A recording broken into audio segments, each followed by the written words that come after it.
Hello friends, welcome to An Academy. This is me, Dr. Siddharth Arora.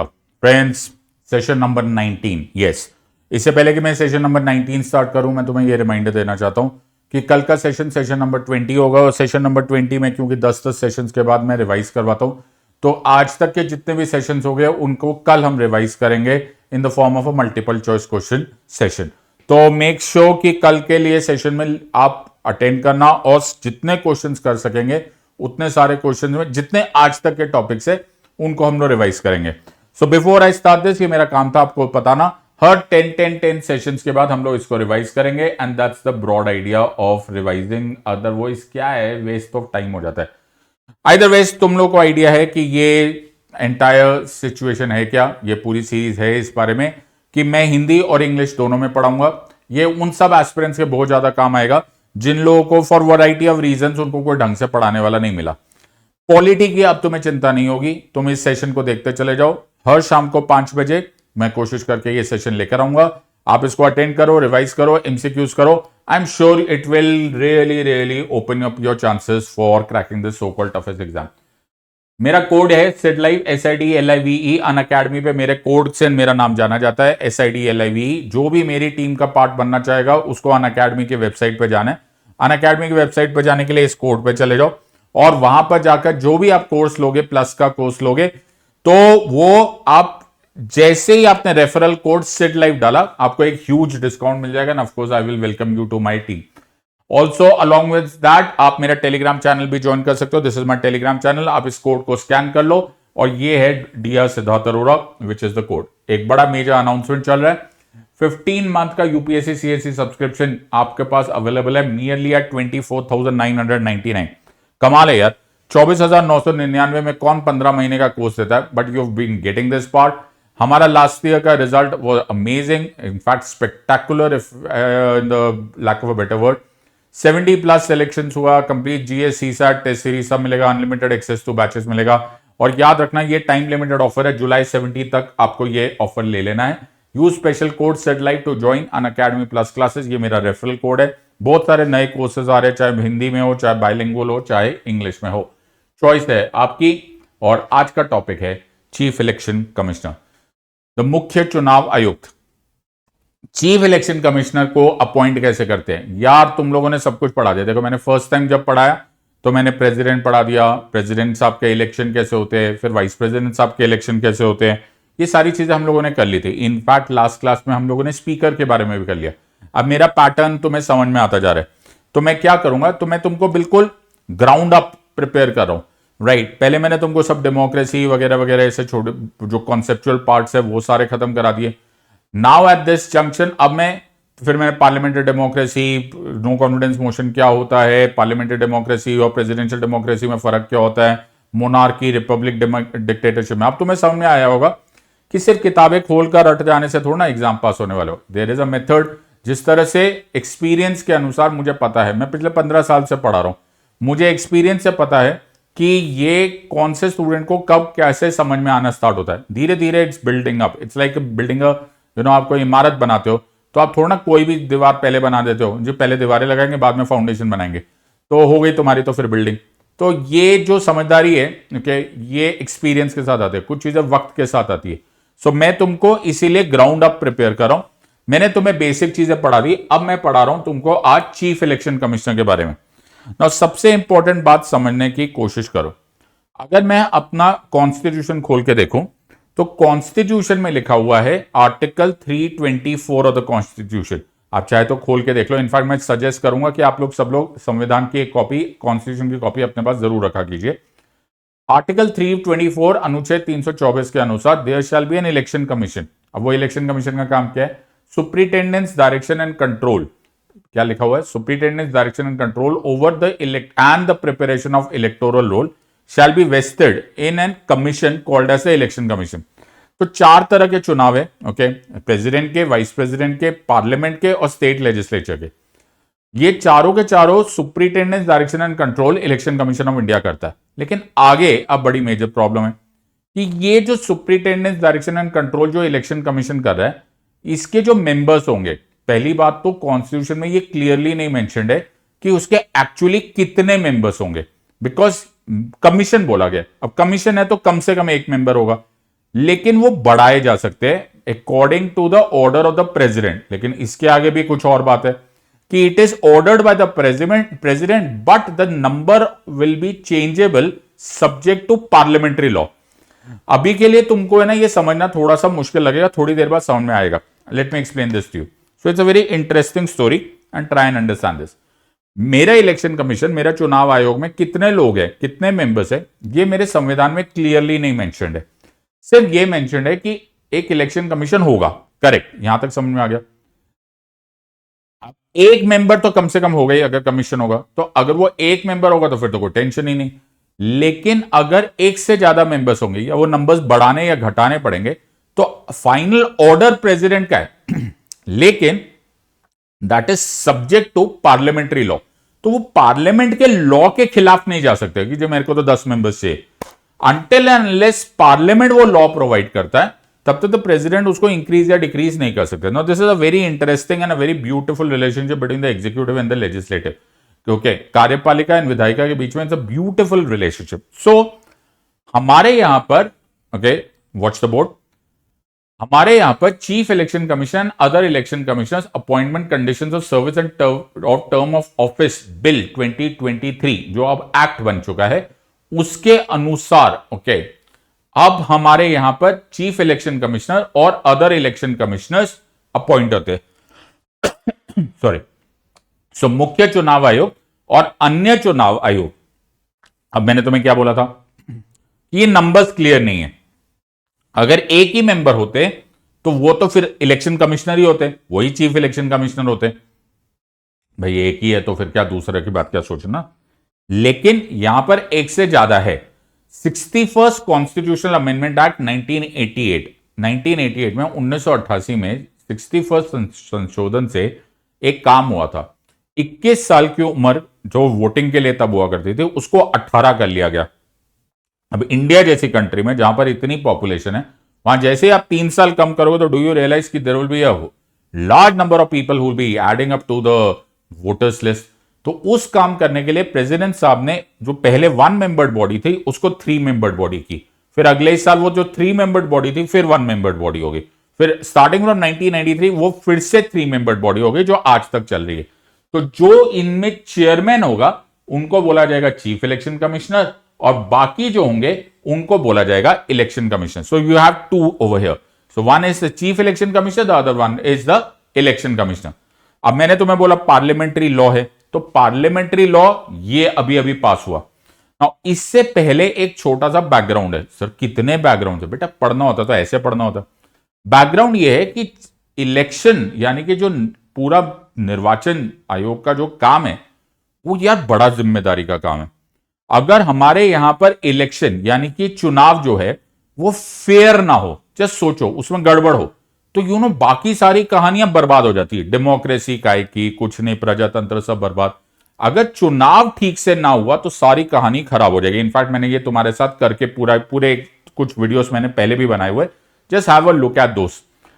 तो अब election commission जो है, जो निर्वाचन आयोग है, इसका मतलब है उसकी जिम्मेदारी बड़ी भयंकर है। सर भयंकर यह है कि उन्होंने अपना काम पूरी ईमानदारी और पूरी निष्पक्षता, जैसे निष्पक्षता से किया जाना चाहिए।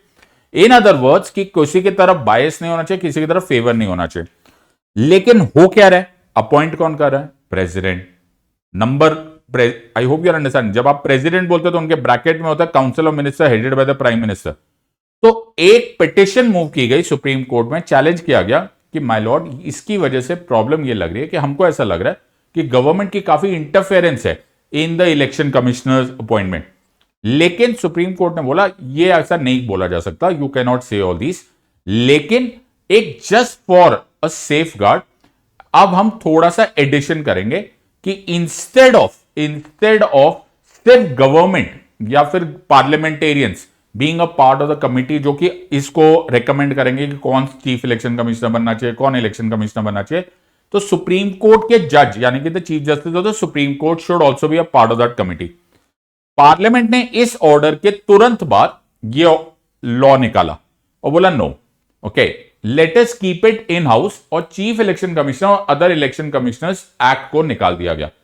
अब इस प्रोसेस के अनुसार होता क्या है, तो तुम बोर्ड को देखते रहो, मैं तुम्हें समझाता रहता हूं। लॉ मिनिस्ट्री, कानून मंत्री एक कमिटी बनाते और उस कमिटी की रिकमेंडेशंस होती है कि किसको किसको हम लोग चीफ इलेक्शन कमिश्नर बनाना चाहेंगे।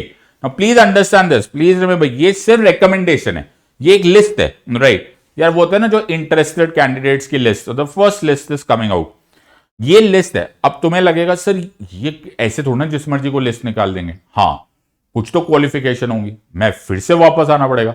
मेरा कॉन्स्टिट्यूशन इस बात को मेंशन ही नहीं करता कि चीफ इलेक्शन कमिश्नर और इलेक्शन कमिश्नर की अपॉइंटमेंट के लिए उस जो भी पर्सन है उसकी क्या क्वालिफिकेशन होनी चाहिए। क्या बात कर रहे हो? यस, क्वालिफिकेशन क्या लिखे वो कॉन्स्टिट्यूशन में नहीं मेंशन है। अब क्या करना पड़ता है, तो फिर एक प्रथा चली आ रही है, एक कन्वेंशन आ रहा है। कन्वेंशन ये होता है कि एक senior IAS officer, senior bureaucrat, senior person, almost cabinet secretary rank officers जो होते हैं, केवल उनके बारे में ये लिस्ट निकाली जाती है। मैं फिर बोल रहा हूं, कभी कभी यूपीएससी ऐसे क्वेश्चंस पूछते, बड़े मेजर धोखे देते, तो ना चक्रव्यूह में तुमको एंटर तो करवा देते बट फिर बाहर जाने का रास्ता नहीं देते। ओके, यूपीएससी की ये चालें बड़ी पुरानी है, लेकिन तुम्हें इन चालों से बचना है। कैसे? जैसे वो ऐसे पूछेंगे कि यार चीफ इलेक्शन कमिश्नर को अपॉइंट प्रेसिडेंट करेंगे, बोलेंगे हाँ, अच्छा फिर चीफ इलेक्शन कमिश्नर तो बड़ा इंपॉर्टेंट ऑफिस है, यस ये भी बड़ा इंपॉर्टेंट है, तो चीफ इलेक्शन कमिश्नर ना कम से कम 50 ईयर्स का होने चाहिए या 35 ईयर्स के होने चाहिए, या ऐसा कुछ भी लिख देंगे। अब बेचारे नादान बच्चे बेचारे बोलेंगे हाँ यार चीफ इलेक्शन कमिश्नर होगा, मुख्य चुनाव आयुक्त होगा, जरूरी तो होगा, इतनी तो उम्र होनी चाहिए। भाई उम्र ही नहीं लिखी यार, it's not written, alright, qualification लिखी ही नहीं है, मिनिमम एज लिखा ही नहीं है, जो भी है वो मैक्सिमम है। इस पर क्वेश्चन देखना, एक बार 2014 या 13 में क्वेश्चन आया, एक बार प्रीवियस ईयर क्वेश्चन देखना, तुम्हें समझ में आ जाएगा what am I talking about.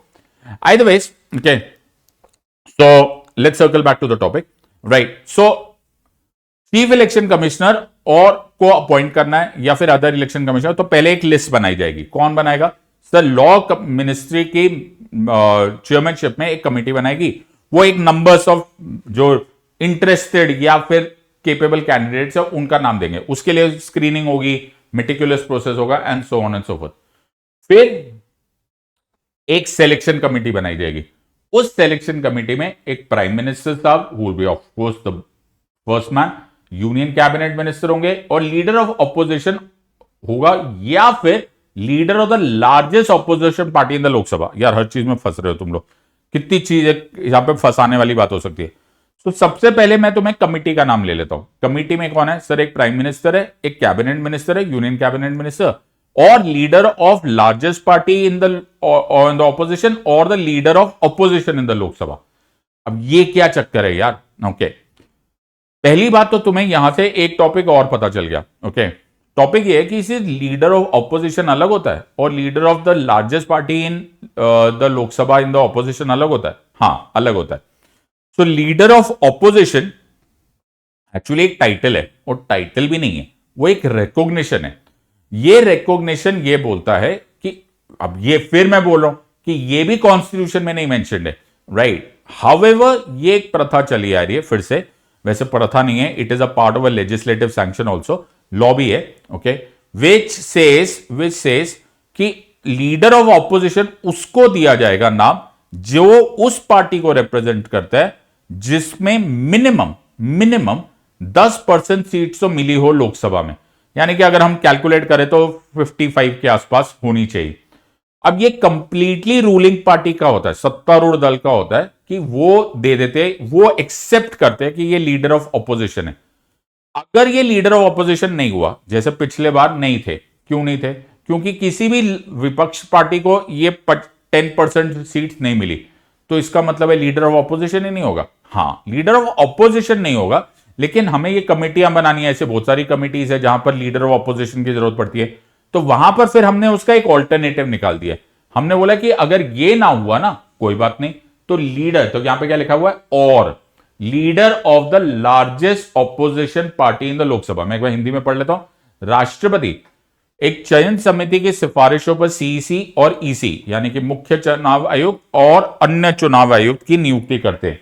इस समिति में प्रधानमंत्री, एक केंद्रीय कैबिनेट मंत्री और विपक्ष के नेता या फिर लोकसभा में सबसे बड़े विपक्षी दल के नेता शामिल होते हैं। सो ये 3 मेंबर्स वाली जो कमिटी है ये रेकमेंड करेगी नेम्स, और ये रेकमेंड करके नेम्स डाल देगी will be handed over to the president and the president will of course appoint him. ये होता है प्रोसेस। अब इसमें बहुत सारे फाइन ट्यूनिंग भी है। फाइन ट्यूनिंग जो मैंने तुम्हें ऑलरेडी बता दिया है कि जैसे कॉन्स्टिट्यूशन में एक्चुअली मेंशन ही नहीं है, constitution does not specify qualifications for election commissioner. ये कस्टमरी है, ये प्रथा चली आ रही है to appoint senior civil servants of cabinet secretary rank और इक्विवेलेंट। प्लीज रिमेंबर, ऐसा कहीं नहीं लिखा हुआ है कि कौन होगा। तो ये एक प्रथा चली आ रही है कि एक सीनियर लेवल, काफी senior cabinet secretary rank, I hope you understanding, IAS officers में टॉप ऑफ द पिरामिड है, okay, is like the senior most IAS officer, उस लेवल के ऑफिसर्स को ढूंढा जाता है। हालांकि संविधान चुनाव आयुक्त के लिए योग्यता निर्दिष्ट नहीं करता है, लेकिन कैबिनेट सचिव रैंक या समकक्ष के वरिष्ठ सिविल सेवकों की नियुक्त करने की प्रथा रही है। ये प्रथा है। Please remember again and again, मेरा पूरा पर्पस इस क्लास को लेने का यह है कि मैं तुमको इन ट्रैप से बचा पाऊं, इन मुसीबतों से बचा पाऊं जहां पर ज्यादातर एस्पिरेंट्स फेल हो जाते हैं। और प्रॉब्लम में क्या होता है, अगर मैं सीधा सीधा क्वेश्चन पूछूंगा ना, व्हाट आर द क्वालिफिकेशंस और एबीसीडी, तो आंसर शायद दे भी दो, लेकिन ये लोग उस टाइम नहीं पूछते। ये लोग क्या करेंगे, what consider the following statements about election commission of India, नीचे 1 2 3 4, 1 and 2, 2 and 3, 3 and 4। इंसान इतना सारा डेटा एक साथ अपना दिमाग ना सोच नहीं पाता, यही प्रॉब्लम होती है। सो इसीलिए मैं तुमको बोलता हूं रीडिंग की हैबिट बनाओ। हमारे पास अब धीरे धीरे हम ना वॉचिंग की आदत बन पड़ रही है। इंस्टाग्राम देखो, यूट्यूब देखो। तो इंस्टाग्राम और यूट्यूब में क्या होता है, आप अगर कुछ मिस हो गया तो आप रिवाइंड करते हो और देख लेते हो, फिर तुम्हें मजा नहीं आ रहा, चल छोड़ दो। बुक को पढ़ोगे ना तो एक टाइम पर अगर तुम 300 पेजेस की, 400 पेजेस की नॉवल पढ़ने लग जाओ, तो अगर तुम्हारे पास 250 पेज चल रहा है तो तुम एक्चुअली 250th पेज पर नहीं हो, क्योंकि तुम 249 पेजेस में जो जो स्टोरी में हुआ है वो तुम्हारे दिमाग में कहीं पर रजिस्टर होता जा रहा है। ये धीरे धीरे धीरे तुम्हारे ब्रेन के न्यूरॉन्स को बड़ा स्ट्रॉन्ग कर देता है। मेरा काम तुमको समझाना है, जो मान गया उसका भला हो जाएगा, नहीं मान जाओगे कोई बात नहीं, अगले साल फिर फॉर्म भर देना। एक और इंपॉर्टेंट बात, जो तुम्हारे पास क्वेश्चन आएगा, the salary and conditions of service for chief election commissioner will now be equivalent to cabinet secretary. पहले ये सुप्रीम कोर्ट जज के बराबर होती थी, यानी कि जो पहले वेतन और सेवा की शर्तें पहले जो सुप्रीम कोर्ट जज की हुआ करती थी, अब वो सीईसी की और उनके लेवल पे आ गई, जो कि कैबिनेट सेक्रेटरी के। So very major differences after this change of law. तो अब देखो, देखा जाए तो मैंने इस क्लास के आगे करंट अफेयर्स लिखना चाहिए था, because this was not to back in the day that ये सारा के सारी चीजें हुई है। So I hope you have realise, एक छोटे से टाइम में मैंने तुम्हें एक काफी स्टैटिक पोर्शन भी पढ़ा दिया, कुछ अच्छे एमसीक्यूज भी तुम लोग कर पाओगे, प्रैक्टिस करने की बात है, और ऑब्वियसली एक बड़ा मेजर करंट अफेयर भी हो जाएगा। एक ना होमवर्क कर लो। क्या होमवर्क करना, जैसे मैं तुम्हें सजेस्ट कर रहा हूं, सजेस्ट क्या करो, अब ना एक टेबल बना लो और एक साइड पे लिखो इलेक्शंस, राइट, प्रेसिडेंट कैसे होता है, वाइस प्रेसिडेंट कैसे होता है, स्पीकर कैसे होता है, ऐसे सीईसी कैसे होता है, और फिर मैं धीरे धीरे धीरे धीरे आगे चलता जाऊंगा, कैग का कैसे होता है, जज ऑफ द सुप्रीम कोर्ट कैसे होता है, जज। तो अभी ये इसी सीक्वेंस में चलता हुआ चले जाएगा। बाय दैट टाइम कि हम सारे अपॉइंटमेंट्स खत्म करेंगे, फिर हम सारे रिमूवल्स खत्म करेंगे, फिर सबके फंक्शंस खत्म करेंगे, and so on and so forth. So बड़ा इंटरेस्टिंग तरीका होता है पढ़ने का, राइट। और अगर तुम चाहते हो कि तुम सही मायनों में इंटेंस प्रिपरेशन करना चाहते हो, ओके, सिर्फ ऊपर से टाइम पास नहीं करना चाहते, तुम अपने रियल चांस चाहते हो, तो इस मौके का फायदा उठाना, राइट। काफी इकोनॉमिकल है, 24,999 में ये ऑफर मिल रहा है। सिड लाइफ तुम्हें कोड यूज करना है। I think it is a great opportunity, इसको यूटिलाइज करो, मेरे टीम का पार्ट बनो। I will be very very happy to teach you in the words of an academy. Let's crack it. Until next time, God bless, thank you and Jai Hind. And don't forget कि कल शाम को 5 बजे जब ये अब class आएगी, तो ये अब एक revision multiple choice question challenge होगा। कल मिलते हैं 5 बजे। Thank you very much.